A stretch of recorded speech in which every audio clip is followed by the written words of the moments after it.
Welcome back to Call Me By Your Game, the podcast where I, your host Connor McCabe, bring on a guest to hear from them about a meaningful or memorable video game from a particular moment in their life. This is a podcast about what makes video games special to different people. And a little bit of housekeeping up top is that anything that my guest or I plug on the podcast today, if you want to find a link to a cool show that's going on somewhere or another podcast, if you scroll down wherever you're listening, whether it be watching the video version on YouTube or the audio version in the Apple Podcast Catcher. If you scroll down, there's some nice little links that I'll make in the show notes for you to click and find those gorgeous little plugs, including our Patreon. We're rounding out the year here at Super NPC Radio, where we're finishing up a bunch of content. We've got our Game of the Year stuff coming up, which will, surely be as chaotic and frustrating for everyone as it always is. And if you want to tune into our new games club next year, starting in January 2026, you can do that there too. So go to patreon.com/supernpcradio.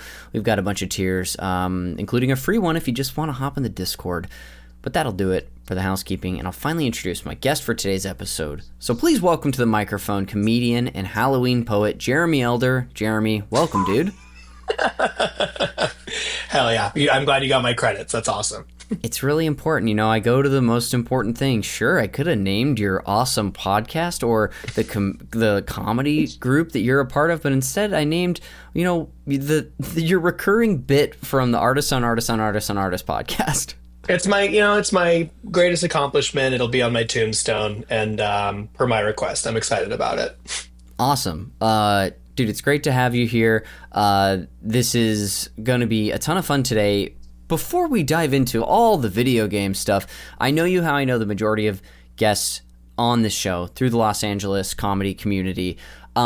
Thinking back, we've met within, I want to say, the last few years and become more familiar with each other. But before we met, I do have visions of you, because I don't know if this has come up for the two, if I've mentioned this before or if I've just thought it when I've seen you, but we worked at Core at the same time, but on different sides of the Dodger Stadium lot. Oh my God, that is so funny. No, we have not talked about this, but so many comedians have mentioned that they were there.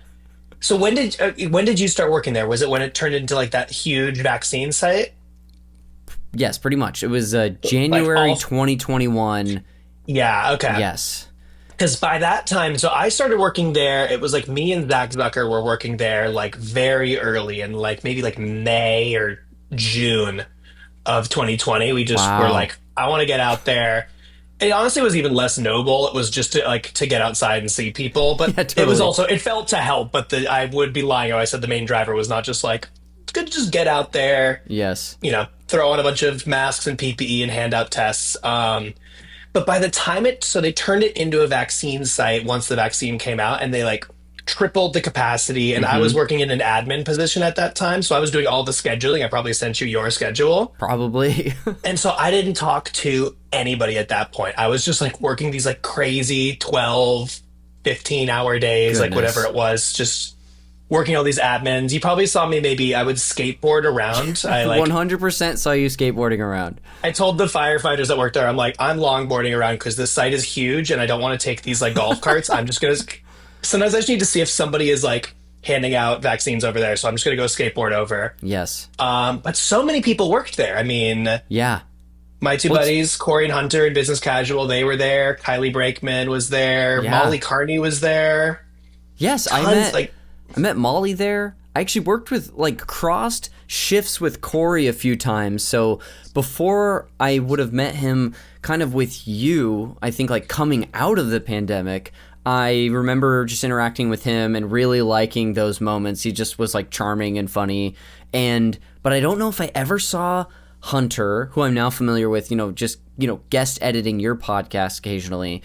But, yeah, there was plenty of people there. Zach, I think I even worked with briefly, a couple days. Because I was working there, but they also had me sort of roaming and doing other things. I eventually was working on a team that was doing outreach to communities who may not have access to the door-to-door crew. Yes, eventually just got fully transitioned to that.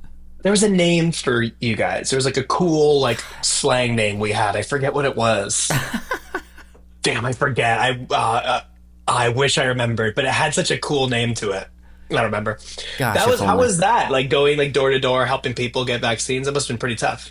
It was very interesting because I was very surprised to report that most people were actually very welcoming and polite and not angry that a random person was knocking on their door, even if it was someone that we maybe had like a little language barrier with. People were like pretty patient, but there were definitely like strange moments in that endeavor for sure. Would you get some, some cute anti-vax people that kind of gave you the business or not so much?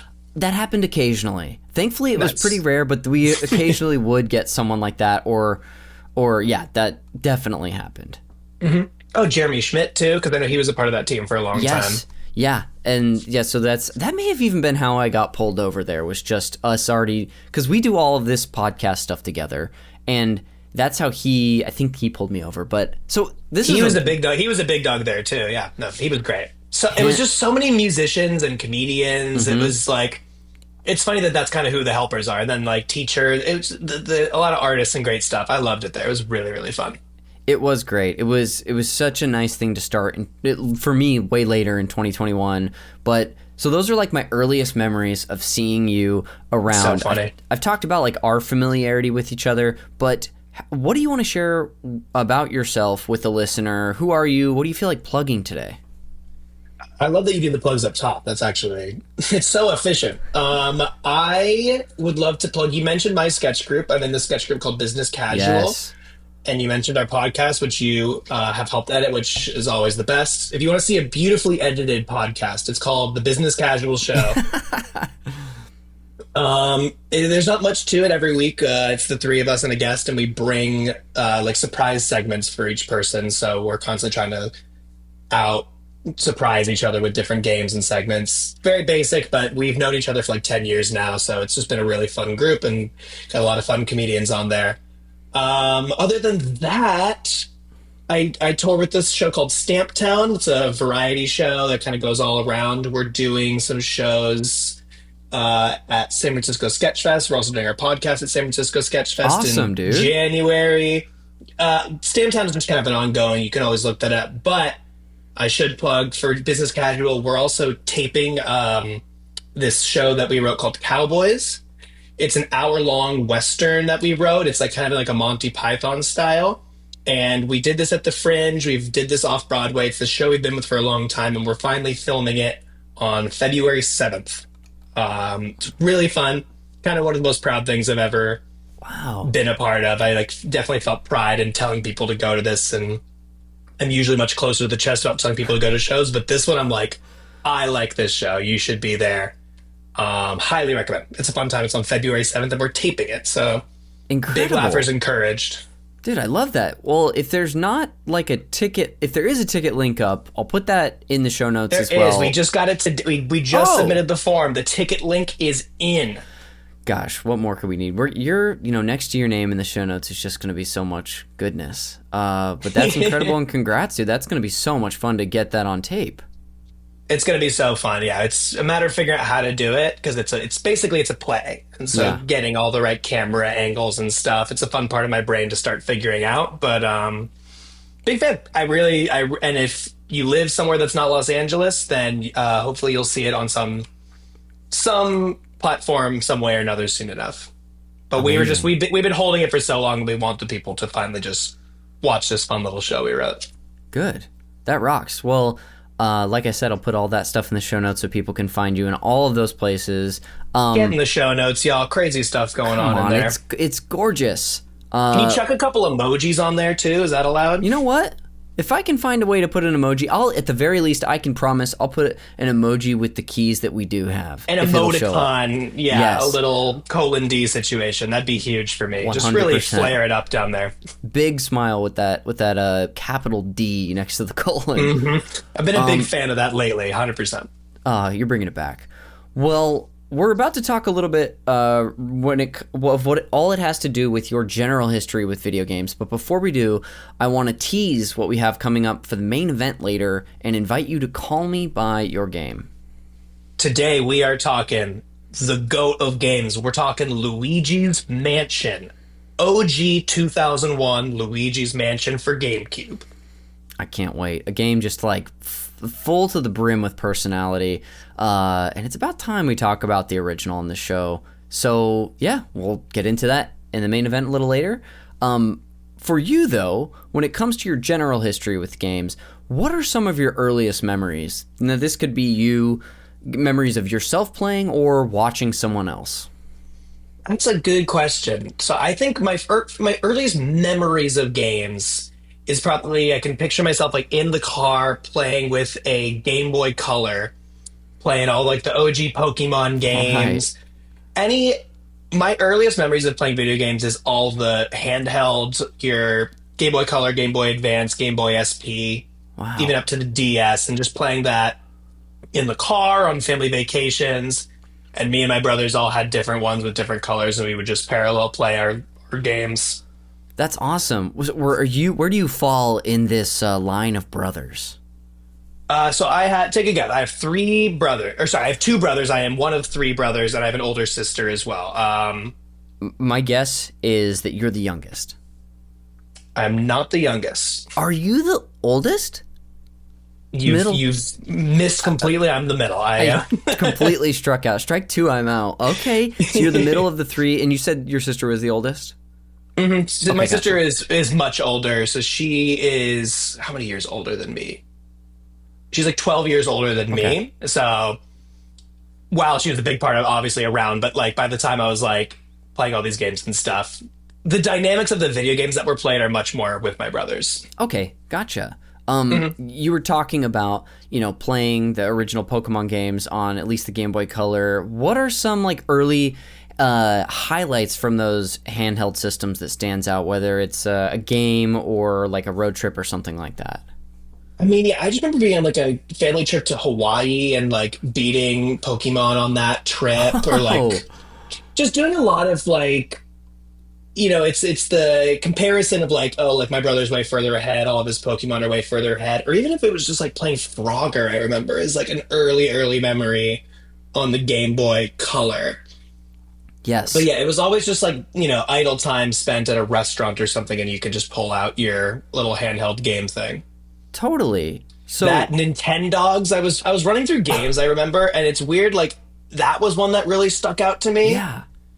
Nintendogs was big. I'm trying to think of other really whenever I imagine playing with an SP or Game Boy Advance, it was always a Pokemon game. We were playing a lot of that. Okay, that's great. Was video games for you not necessarily like a primary hobby, but like you were sort of saying something you did to like pass the time, or how would you describe it, especially at that age? I think kind of all through growing up, I was a very like social gamer, and I did really like that. Like all the gaming I did was tied with playing with other people for the most part.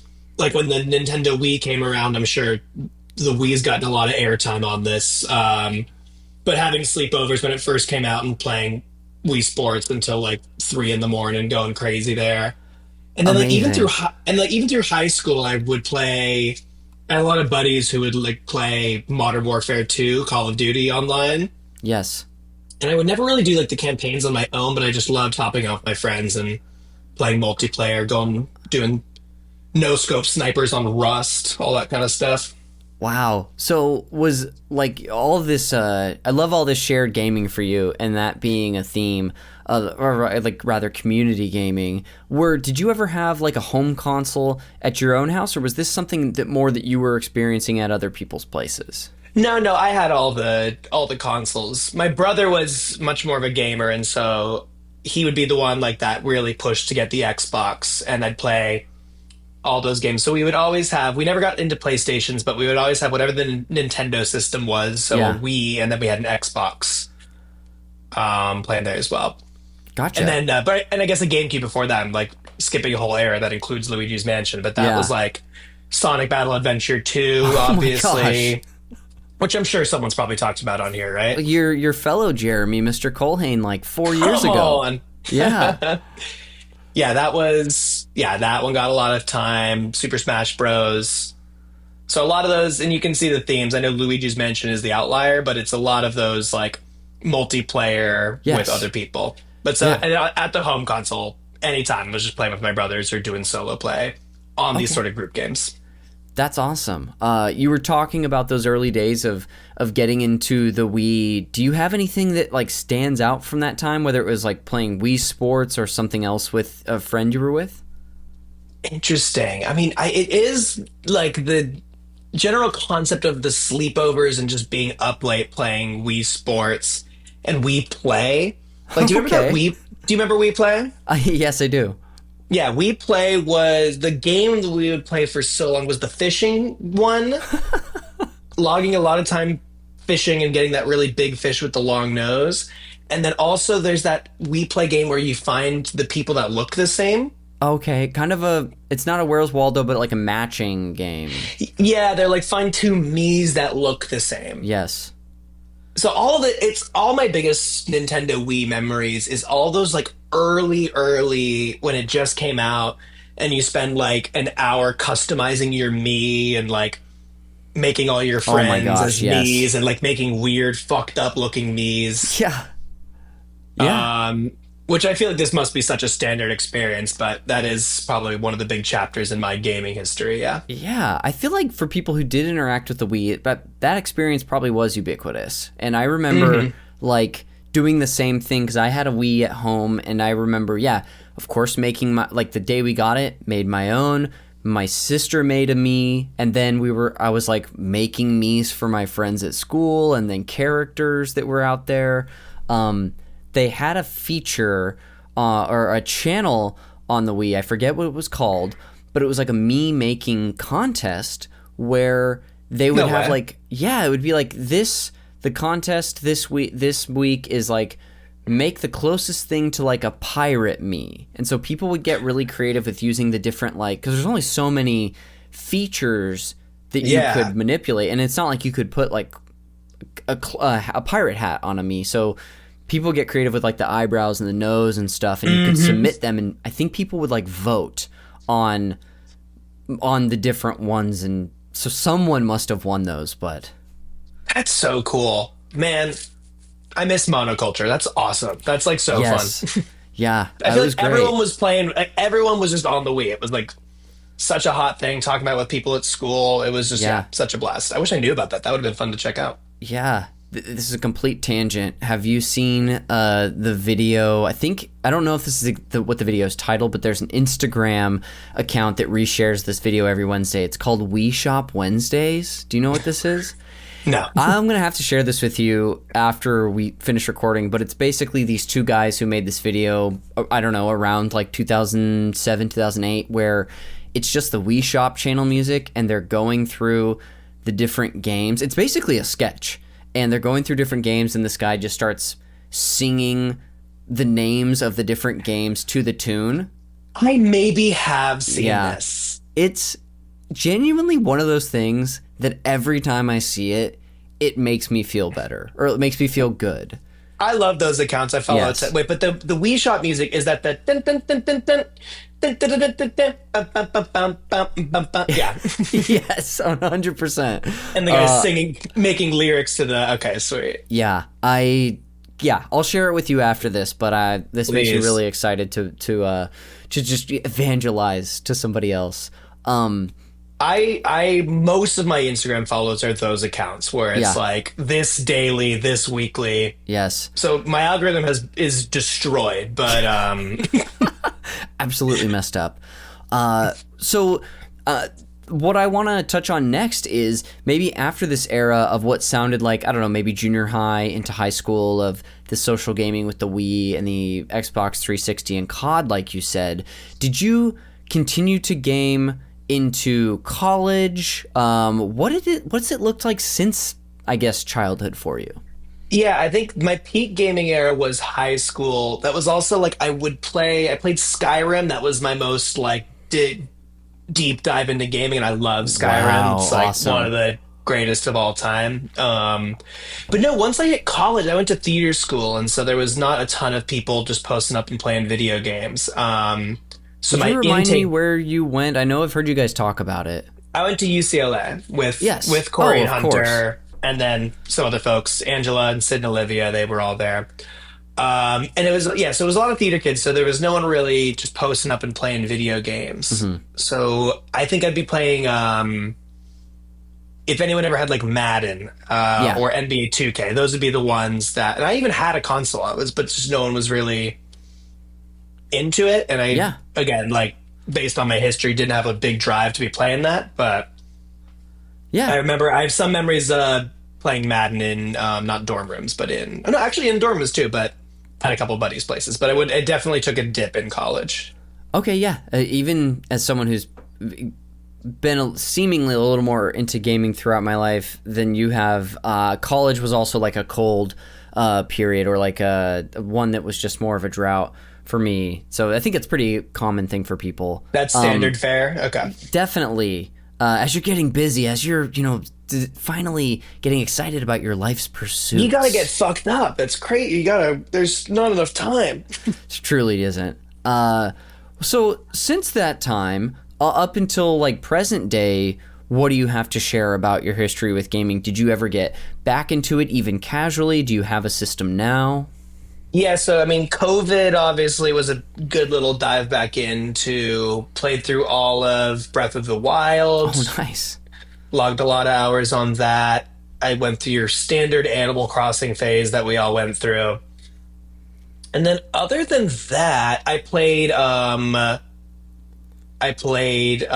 Ring. That was my most recent. And that's kind of where I realized I'm not a gamer by design, because I was like, this is hard. And like, I'm really like struggling with Elden Ring. Yeah. I enjoyed it a lot. And I went through a lot of stuff, but I was really hitting pitfalls. And I kept talking to people about Elden Ring, and they would just be so far ahead of me. And I'm like, I was working at Smosh at the time, and it was like, I had a desk block with Shane Topp and Damian Haas, and they would just be like, oh yeah, I'm like this many hours in, I've done this, this, and this. And I was sitting like, I've barely gotten past like the first like 2 bosses in this. So I'm not a natural gamer, but I loved playing that. And other than that, I have a Switch, and that's about all I got right now. I had an Xbox, but then my younger brother asked for it, and I'm like, it's better in your hands to have. I'm like, I'd rather get used than sit with me like that. Totally. But I miss the sports games. I miss like Madden and 2K. Those are the ones I like. Sometimes I sit at home and I'm like, I wish I had that right now. That'd be fun. Yeah. It could be fun to just hop on. Exactly. Well, that being the case of, you kind of catching us up to what gaming is like for you now and what you've got at home, has there been, one of the last questions I have for you is that, has there been a game that you've seen or discovered recently that has piqued your interest, that you've been like, oh, maybe outside of Madden and 2K, where you're like, oh, that would be fun to try out someday, whether it's new or old? This is a great time to, it's semi-vulnerable, but no, what is that game? I see gameplay videos of it on TikTok all the time, where you are like a trash can and you like run around and like multiply yourself while all these guys are trying to shoot you. I don't know. I'm going to try to Google this right now. I've at least seen it all the time, and I've never even bothered to look it up, but you can like shapeshift into like different things around like a mall complex. Like you can be like a plant or a trash can. Oh, interesting. And you're like a dumpster, and you're trying to hide, but then these armed guys somehow know that you're a danger of some kind, and then they try to shoot you, so you try to run away. I have absolutely... Tell me what you're Googling. What are you Googling right now? Here's words you're putting. This is what I Googled. I Googled video game run around as trash can. And so Google's suggesting, here are some video games that involve running around as a trash can. And some stuff that came up are a game called Trash Can Simulator, which looks like it was new as of this year. The End of the Alley, which looks like a free game on this website called itch.io, made by some independent developer. Those And then there's just a YouTube video or an article suggested by someone. So it's not a game, but someone wrote an article called "I Hate Video Game Trash Cans." So not really relevant either. But I have no idea what this could be. Yeah, wow. I tried run around trash can video game. Yes. Guns. You can. It's only suggesting 3 pages of results, but it's actually telling me there's like 6 million results on Google. But so it sounds like I've got homework to do, which is to send you this We Shop Wednesdays video. And your homework is, if you ever discover what this game is or it comes across your algorithm and you see it, let me know what it's called because I want to look it up too. I'll call you any time of day and let you know this. Any time of day. If I find a gameplay video at least, so they come up on my algorithm a lot, yeah. I will show it to you. It looks so fun. Okay, awesome. I also got a quick detour back because in this I also just remembered Untitled Goose Game. Oh, wonderful. That was in my post-college era. Did like Untitled Goose Game and Donut City, these sort of like indie games I got into for a small. Did you play Donut City? I played both of these games this year actually for the first time. No way.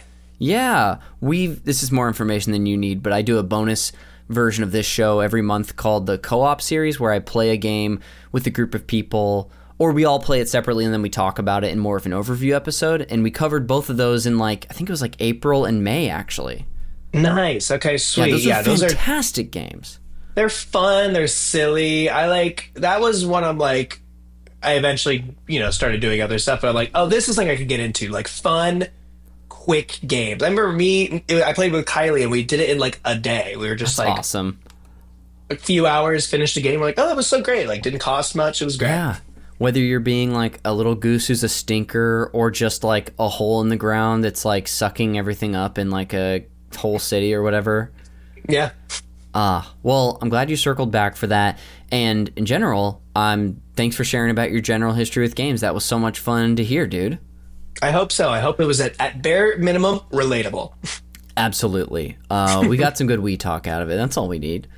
Well, we're going to go ahead and take a quick break, and then when we come back, we'll finally get into all things Luigi's Mansion. So, Jeremy, I'll see you on the other side.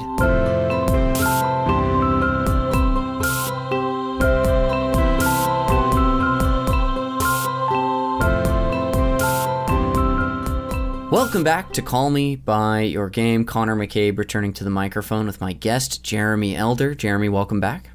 Thank you. Happy to be back.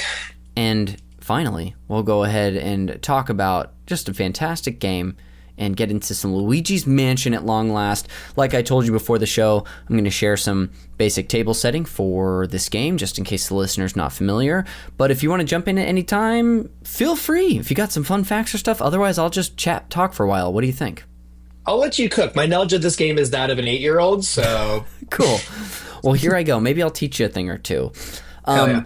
Luigi's Mansion is an action-adventure game developed and published by Nintendo as a launch title for the GameCube at the beginning of the console in 2001. Unusually, the console didn't launch with a game starring Mario, but this launched with one starring his now scaredy cat brother Luigi.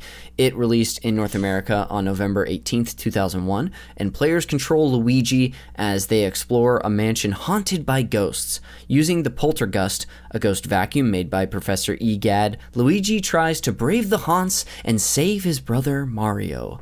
Luigi's Mansion was received positively upon release for its graphics, gameplay, and soundtrack, but received some criticism for its short length. It sold... Haters. Yeah, how dare you? It sold around 3.3 million copies and was the 5th best-selling game on the GameCube in its history. It has since been followed by 2 sequels, Luigi's Mansion Dark Moon for the 3DS in 2013 and Luigi's Mansion 3 in 2019 for the Nintendo Switch. A remake of the original was released for the 3DS in 2018, and since then, the original game has been made available on the GameCube Classics library for Nintendo Switch Online expansion pack subscribers if you have a Nintendo Switch 2. It only works on the Switch 2, so if you have a Switch 1, guess you're out of luck. Too bad. Get out. Yeah, too bad. I'm sure it would work on there. They just decided to not put it there. So one thing you had mentioned, you chimed in about the haters with the short length. I remember as a kid, this is a tangent, but I didn't own this game as a kid. I would finally come to own it as an adult, but I remember thinking it was so long because I was just trying to get my way through the mansion. Yeah, it totally. felt so. I'm actually genuinely shocked to hear that. As a kid, it felt like it went on forever. Yes. I looked this up. I didn't do too much research, but I wanted to kind of remind myself of some of the ghosts that you encounter. Yeah. And then I was like, let me see how many ghosts, like how many, because if you remember, every ghost you catch, it goes in like a portrait on the wall. And I was like, how many of those ghosts are there? If you'd asked me, I would have said like 50 or 60. And there are 23. It's like, there are not that many, but the game felt so long. Yes, especially in a game where I was just constantly getting lost growing up. So I think that added to that feeling of just never ending. Well, like, I think the genuine joy that I get from this game, even in just thinking about it, is, and I've replayed this game. It's a big reason why I picked it. I've replayed it so many times. Cool. And every time, even now, I'm like remembering ghosts that I'm like, oh, and there's this one, and there's this one, and you have to capture this one this specific way, and you have to name that tune with this. Like, it's like, and I feel like I know every one, and then I remember like, oh, and then there's the billiards ghost, and there's the dog. There's like so many things until you remember 23, and then it ends. Yeah, amazing. Well, we're getting into it. The first question I really have for you is, do you remember how this game came into your life, or was it just something that you had on the GameCube? Looking this far back. It just kind of sort of appeared. I don't remember ever like a ghost almost. It sort of appeared spookily. I don't remember buying it. I don't remember even wanting it. I don't remember being like, ooh, let's go get that game. It just was sort of in-house. And did I understand that correctly? It was the first game to release on, like, it was GameCube's first game? It was a part of like a handful that came out the day it launched. So, yes. That's a ballsy move, but that's awesome. It seems like it worked out for them. But yeah, what an interesting game to launch with. Yeah. Yeah, the Mario game that would come out for the GameCube, Super Mario Sunshine. Did you ever play that one? Loved. I considered that. I picked Luigi's Mansion because as soon as you said what's a game, that was my knee jerk. So I'm like, let's just go with that. But Super Mario Sunshine was another. Loved that game. Awesome. That game was not ready at launch, and in fact, they rushed it to release the next year into like summer 2002 because the GameCube was not selling very well, and they were trying to give incentive for the players to buy one. Really? Yes, and historically, in fact, in case you're not privy, the GameCube did not do very well. It sold about 36 million units, which just on its face is like, wow, that's a lot of consoles, but it was, compared to the PlayStation 2, it was like a fifth of what the PS2 sold, and it struggled. The Wii saved Nintendo, actually.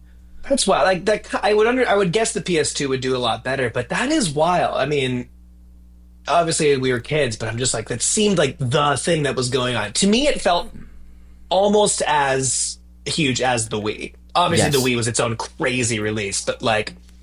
Totally. Yeah, I didn't know that it saved Nintendo. That's crazy. Well, it was like me and my best friend had one, so everyone must have, is like what I was thinking growing up. If Ryan K has it, then I have it. That's everyone I know in the world. Exactly. So. But to tie that loose end together, Mario Sunshine was not ready. Luigi's Mansion was ready, and so they launched it. It was even, I had the Nintendo magazine growing up, Nintendo Power. And that's awesome. Luigi's face, which from the cover of the game was like on the GameCube launch cover. So I felt emotions seeing that. I was Googling it, like seeing the cover. I'm like, oh man, look at that. That's awesome. Can I ask you this? Do you have a preference between Luigi's Mansion or Super Mario Sunshine? Oh, between the two of them, as much as I like Sunshine, I much prefer Luigi's Mansion as like a whole experience. I think it's a better. I could get into it, but I think it's a much better designed game, and they both have a ton of personality. But yeah, I could talk about it more. But Luigi's Mansion for me is my favorite between the two. Happy accident. That's great. Yeah. So it just sort of appeared at one point. Looking back on your early memories of the game. What do you remember drawing you in, or even upon revisits, what like stood out to you? It was a puzzle game, and I really liked that. And I didn't really even. It's a puzzle game, but it didn't feel like a puzzle game. Yeah. It was just all the like. I liked the different genres in each thing. Like you were constantly in these new moods and environments. Like you'd see like here's an old man in a rocking chair, and then here's like this like weightlifter jock bro, and you're just going around figuring out how to do it. And this was the memory I have is with my brothers like trying to crack it. Like, oh, let's go suck this thing up and shoot it here. Like sitting together and getting to like push through in that way. That's like the big memory. And I loved like, I mean, this sounds like I'm trying to like make a grander moral statement, but it was like the fact that me and my brothers would like collaborate and like try to solve these puzzles together, as opposed to playing any sort of like Super Smash Melee where it's just my older brother kicking my ass over and over again. Like it was fun to even just sit and watch and play. I was like, this is really fun. Absolutely. This is very much a type of game where it's fun to play with someone else and sort of put your heads together, especially in so many moments of figuring out how to even start solving a puzzle in a room or to trigger something to happen. I can totally see why that would have brought you three together, even in those moments. Yeah. I recently, because this came out on Switch Online, I think like the day before Halloween, and so Amanda's become more of a gamer, and I got her to try this out, and she grew to like it, but at first really struggled with the control scheme, even using like a GameCube style controller. Is that something you remember at all being difficult? You were maneuvering the GameCube controller? Yeah, for this game in particular. No, I mean, the Gotcha. GameCube controller was so automatic for me. Like, it just felt even now, it's the most, like, natural feeling remote or controller that I know. Like, even if I, classically, when you have the Wii and you buy the GameCube controllers. Yeah, of course. So, no, I don't remember any... Because I remember you used the C-stick to, like... When you catch a ghost, like, you'd, like, wiggle the C-stick around to, like, reel them in. Yeah. So that felt like I love that feeling too of like the like struggle that they managed to catch with it. I don't think I had any issues with it. I was kind of a natural. Yeah, hey, not everybody is, but that makes sense. It's easy for me. Luigi's Mansion. No wonder you have a bond with the game. Because you've replayed this game a handful of times at least, are there any like moments or vignettes or sequences that are also front of mind for you? I love when you go through the first hallway, and then to the left there's a dining room, and there's that big guy eating all the like it looks like grits, and he's just munching up grits, and then you have to like suck up plates and shoot them. Like when he gets mad, then you have to suck up some of his food. Like that was such a great one. That's always the one I remember. Yes. Is him munch up the food and try to catch this big ghost. I remember that.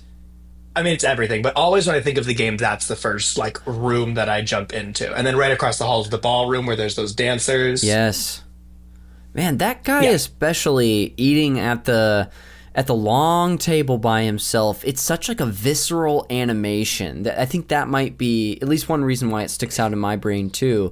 Is how almost like violently he's sort of like eating, and all the food that sprays everywhere, that I feel like you can slip on it if I'm remembering correctly. I think so. Yeah, it's or it hurts you. This whole or thing something. there's something about it, and all of this is making me really excited for another playthrough of it. Yeah. What was I about to say? That scene was scary to me too as a kid. Like it's this like big monster like eating up food. Like I remember a lot of rooms, like there was like it was cartoony enough that it was still fun, but there was like scary moments.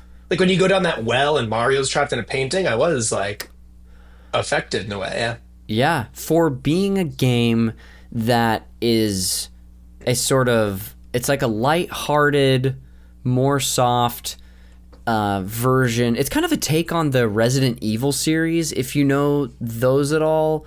Not too intimate. I know what it is, but I don't know Yeah. the ins and outs. Well, even at a surface level, like those are very intentional horror games and Right, like right. action horror games. And so this game has many homages to it, even in the like when you try to open a door that's locked, you get like that shot on the door where it's just the handle and it doesn't open. That's like an homage to that series, but A word. yeah, so this was a long-winded way to say that this game, even while being like a softer take, a more light-hearted one, it still has its moments that are, especially for a kid, a little scary. Yeah, the creepy music. You could like hit the A button just to like shout for Mario. Dude, I love that so much. I love his I love the way he says it. I love You his cycle little, through like 5 different ways he can say it too. yes, There's like Mario, and then there's Mario. yes. Love that one. There's a whole run. Yeah. He something I'm also tickled by is I think it's in this first game how he will sort of like hum the music as it's going. Oh, Is that in this one? Such a good touch. Yeah. The Yes. music's playing, and then when you're walking for long enough, he'll hum the music that's playing. Yeah. But he'll hum it nervously. It's such a cool texture. Yeah. Did you know that this is like the game where they coined his personality as like a scaredy cat? No way, really. Yeah, He was just kind of the sidekick brother guy or just another Yeah. Mario. I think like he even had like an edge of like goof to him, like slightly more goofy and less of the like main hero than Mario. But this is the one where ever since then it's been like his whole thing. Yeah, wow. Makes sense. It suits him. It's a good vibe. Yeah. Thinking we've talked about a lot of the details of the game, and we can continue to go back to that if things come up for you. But getting into this context of when you would have been playing and you would have been playing with your brothers, I want to scene paint the room where your GameCube would have been set up. Can you remember that far back to like give me an idea of what this room was like? Ooh, that's a great question. Yeah, it's we had 2 bedrooms, and so one was on the left side was where okay, I'm trying to think because we moved rooms, but I'm placing this game in that Yes. room. Or would this be the living room? We moved things around a lot as Yes. my brother, as we all got older and younger. Like I shared a room with my older brother for a while when my younger brother was a baby, and then we moved around. But no, this would be in the bedroom on the right, which is my brother's bedroom. And so yeah, it was all of us gathered around on a bed. Like it wasn't a huge room; it was really just kind of the bed. And so we'd just be sitting, playing that all either sitting on the floor at the base of the bed, or someone like crisscross on the bed, all passing it around, taking turns. Carpeted floors, green checkered sheets is my cleanest memory of it. Yeah. And in my mind, we're wearing pajamas. Like it's like a either early morning or late at night, whichever one of those it would be. But Yes. we'd be in pajamas, taking turns playing this game. That's awesome. When thinking back to this time, is your memory of it more broad, like feelings or like flashes, or do you have any specific memories, even if it's not of playing this game, but like of this era together at all? It's definitely more like broad stroke Yeah. feelings about it.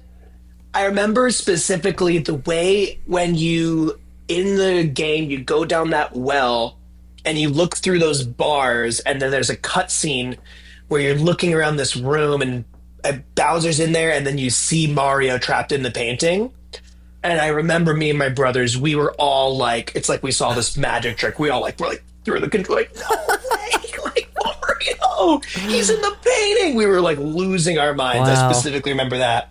My younger brother, who like didn't even really understand, he's 5 years younger than me, so like didn't even really understand what was going on, but he's just kind of like matching our intensity. He's That's like, so no cute. way, no way. That's Yeah, great. that's the cleanest like window memory I can hold of this game. Yes. Otherwise, it's a lot of just like working together to solve all the things in the game. That makes a lot of sense. I have a friend who we discussed this game on a podcast a few years ago on a different show, and he has like a special place in his heart for the end of this game where Luigi does save Mario and they like kind of reunite and hug each other, and it says it's like a moment that like really touches him. And so I'm like kind of tickled by the fact that this is something you played with your Marios in a sense, or your Luigis. Yeah, I think we never had that level of catharsis directly, but perhaps we felt it ever so subtly. Yeah. But yeah, the end is great. It's a great, just like, while it is just sort of a puzzle game, like there's little pops of narrative that are really, really enjoyable. Definitely. I love Professor EGAD as well. This is his introduction to the Nintendo-verse or whatever, and he's still... like Luigi having some fun things to impersonate, of like doing his little humming of the song nervously or saying Mario. I love EGAD as well. I don't know if he sticks out to you much. Of course, he's such a weird, quirky guy. I love when you go to EGAD's lab or room. Yeah. But when it's got that sort of like 8-bit like pitched up version of the theme song, like and I like that little quirkiness to it. No, he was a funny character. Yeah, that is a great little detail as well. So many good just touches on this game. Back to like growing up and maybe with your brothers, unrelated to the game at all, what were other things that you, as best as you can remember from this era, would get up to, whether it be by yourself or with them, whether it was activities you would do, things you were involved in, stuff you do after school? Does anything come to mind? This is like a memory exercise. This is crazy. It's good. It's staving off dementia, which I appreciate. I'll see you back in my office next year. You're right. So this game came out in 2001. So you would have been like half a year old or something because you're so young. Yeah, because I'm like young and hot and attractive and castable. Everyone knows. But everyone knows this. No, I would have been like 5 years old at the time of this coming out. And so I would have been playing it at 5. That's the thing. I also don't like remember getting a GameCube. Yeah. And maybe that's why I'm like the release of it felt more like ubiquitous and broad, because I just felt like everyone just had a game. Like I remember the release of the Wii, but the GameCube was just in the house. Yes. And actually, now that I maybe have in fact, I have a faint memory of getting one on Christmas from Santa Claus. In fact, they made a whole GameCube for us. Oh, thank you, elves and Santa. But so at the time, I probably would have been doing track and field, I think is the... Oh, really? Yeah, that would have been my free time of going to school. And then after school, I was part of this club, United Track. My dad was the coach because he did a lot of track in high school. Oh. And so that kind of ended up being my sport until... I did a classic, dabbled with soccer, dabbled with all baseball, landed on track for a while. Then in middle school, I switched to water polo and then did theater by the time I got to high school. Okay, very cool. That's a fun, that's almost like a truncated version of like, how'd you get into comedy in a way? Because I'm sure that was one of the breadcrumbs that got you to comedy, was being a theater kid. Oh, definitely. That I think I liked being in plays. All throughout, I was kind of in plays, too. Okay. If I could, in the gaps of those, I'd do like little weekend productions of whatever it was. Yes. And then it came to a point where the water polo got too intense because like the high school I went to was like a California ranked like huge water polo program. And I'm like, I'm not that good. And I don't want to try to be that good. Yeah. Did like a half season of football because all my friends were playing football. Okay. Didn't like it. And then I was like, okay, I want to do theater. And then my school had an improv team and I jumped on that. Awesome. And then I just never looked back. I just kind of kept doing it. There was never really a decision to be like, I'm going to do this. I'm just like, yeah, this has been fun, so I'm going to keep going. That rocks. It just felt natural in a way. Oh, 100%. Awesome. Well, as we sort of reach what is starting to feel like the end of this conversation, I want to give you the opportunity to, if there are any other details that have maybe come up since we've been discussing this that you haven't shared about Luigi's Mansion itself, or even just this kind of era from you when you had these memorable times with you. Is there any, or with the game? Is there anything you haven't brought up that you would feel like doing so far? I really think everyone should play this game. Yeah. I think it is just it's a relaxing game. It's just fun. It's like I get that it scratches the same itch in my brain that Breath of the Wild does. It's like, which I think it's the puzzles mixed with some plot. Like aesthetically, I think they're very different games.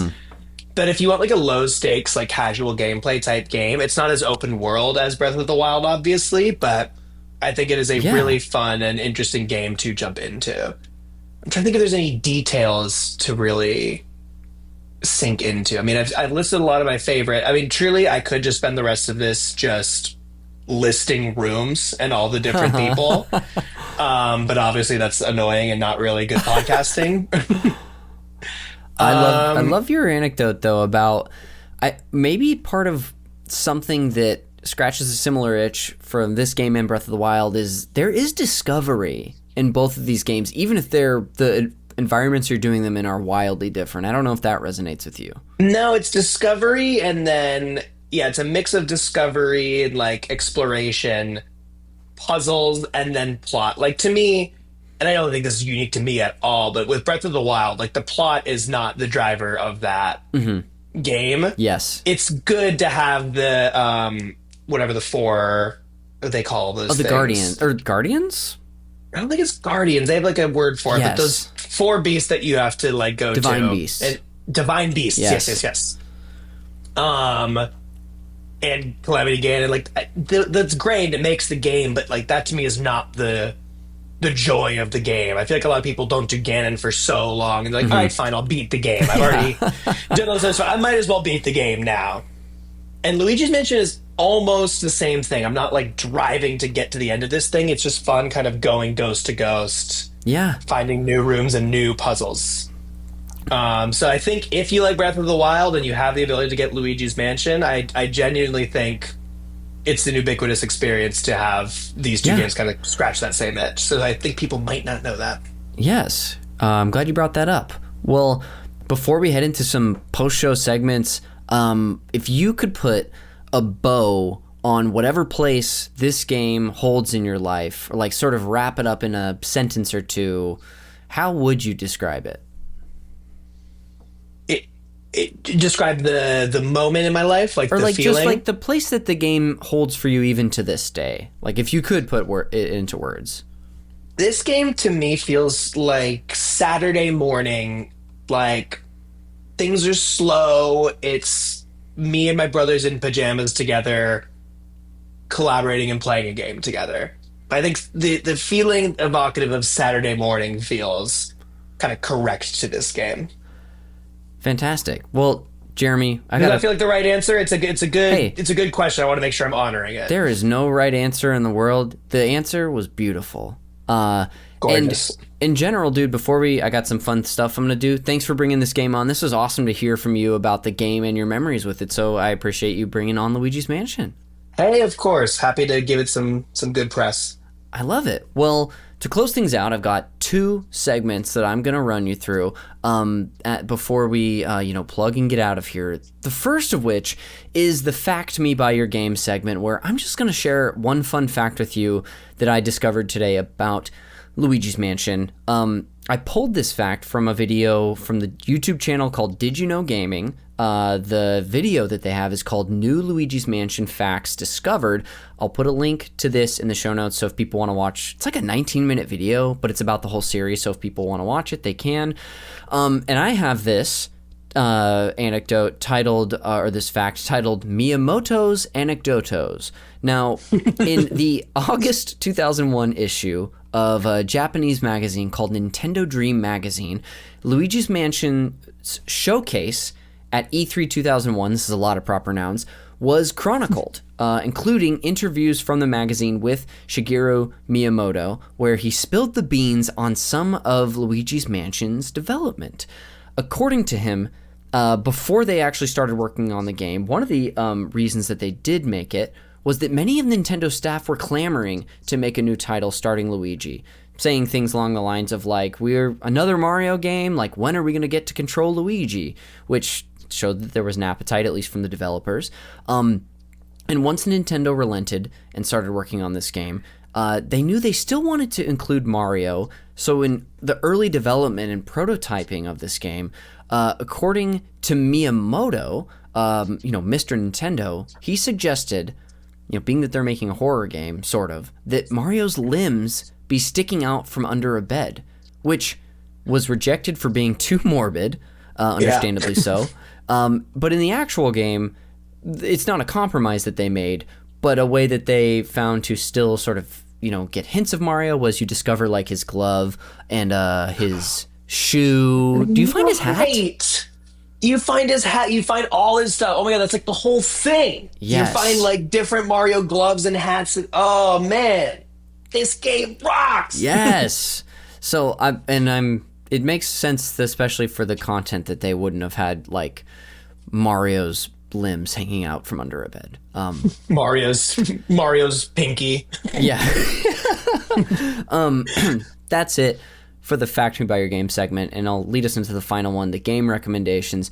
Now, Jeremy, as you heard on Jack's episode, this is my one forced tie-in to the movie Call Me By Your Name, where I'm going to treat Luigi's Mansion as your summer passionate fling that you had in Italy, but of course that didn't work out. So to try to help you get over the heartbreak, I've got 3 potential new flings that all have something in common with your game that I want to introduce you to, but I've got to know, are you ready to get back out there? I think, it's been 24 years, and I think I'm ready to finally open my heart to something new. I'm so glad to hear that. Well, I've got 3 recommendations for you today. The first of which is if what you loved about this game is you love exploring rooms with little puzzles and there being a mystery afoot, I'll recommend a new game that came out this year called Blueprints. Have you heard anybody talking about this game this year? Not a peep, no. It's a puzzle adventure game where it's very vague, like a lot of the information takes forever to come out, but you enter this mansion that you have a certain amount of steps that you can take. A step is used when you walk into a new room, and you're collecting like keys in rooms. You'll solve a puzzle in one to unlock money that you can buy, like a tool to use, and you're sort of like chipping away each day to get deeper and deeper in this mansion. It's kind of a divisive game, because some people, this is more than I usually talk about these games, some people think it's like an absolute masterpiece that was made this year, and other people like myself grew really frustrated with how slow the progression is and actually are annoyed with it. But if you like rooms, you got Blueprints out there. If you want to play another game before this one that Luigi was the star in, there's a little video game called Mario is Missing. Have you ever heard of this? No. I'm going to look it up right now. This is an old Nintendo game. I think the first one starring Luigi, but it was not made for the... it eventually came out on the Nintendo Entertainment System, but the synopsis here is the player controls Luigi, who must travel around the world to find and return stolen treasures as a part of a quest to locate his brother Mario, who's been captured by Bowser. And it was actually a part of a series of educational Mario games, coincidentally. Okay. He's always finding his brother Mario. So that's, if you need more solo Luigi time, Jeremy, Mario is Missing is the game for you. I gotta reconnect with my boy. I gotta. You do. And lastly, is if, for you, I mean, one connection that I don't think we actually brought up about this game is how Luigi is essentially ghost busting. So if busting makes you feel good, Jeremy, I'll recommend Ghostbusters the video game from 2009, which apparently is an amazing video game. Oh, yeah? Okay. Yeah. I'll have to check. I would play it. That's actually genuinely a big part of Luigi's Mansion. Bustin' did make me feel good, so I am down. I thought it may have. I think this game, there's like a remaster available for the Switch if you ever get too curious. And it's one I've been meaning to play for a while because I enjoy a Ghostbuster. Who doesn't? Come on. But anyway, I'll recap your 3 recommendations just by saying them again. We had Blueprints, Mario is Missing, and Ghostbusters, the video game. That'll do it for that segment, and that'll bring us to the end of the show. So before we go and plug whatever you want, once again, dude, thank you for taking the time to do this. This was so much fun getting to know about a window of your life I knew nothing about, and thanks for being on the show. This was a lovely trip down memory lane, and I am going to be doing more mental exercises like this. I love it. Well, we plugged a handful of things up top for you, but for the people who are still around at the end here, do you want to plug stuff again? Yeah, I mean, the February 7th Cowboys show, give that a look. Follow us at Business Casual Comedy. We have a podcast that comes out every Monday. Connor may have done an edit on that, so feel free to check it out for the editing. And if you made it this far, a bonus thing, I am a writer for this company called Stapleview. We put out sketches multiple times a week on TikTok and Instagram, so give Stapleview a follow as well. Hell yeah. A lot of fun stuff happening out there, yeah. Awesome. Well, dude, thank you for your plugs. Like I told the listener many moons ago, they can find links to that and everything I'm about to plug in the show notes, including the cover art for Call Me By Your Game, which is done by Glenn J. You can find his Instagram there too. This show is produced, edited, and the original music throughout is done by Jeremy Schmidt. You can follow Call Me By Your Game all over social media. We're on Blue Sky, Instagram, and if you want to watch a video version of every single new episode, check us out on YouTube. Give us a subscribe over there. That's what you do over there. You subscribe. You do, yeah. Yeah, I guess so. You can do that. You can follow me on Blue Sky as well if you'd like to. And then, again, if you want more bonus video game content from me and the contributors on this network, check out patreon.com/supernpcradio, where you can find a bunch of that stuff. Truly nearly 1,000 bonus episodes about video games, whether it's an overview about a game like the co-op series or games clubs, of which we are about to wrap up our 12th games club. Check us out there if you want stuff, even at the free tier. You can hop in to the Discord. But that'll do it for another episode of Call Me By Your Game. We will see you on the next one.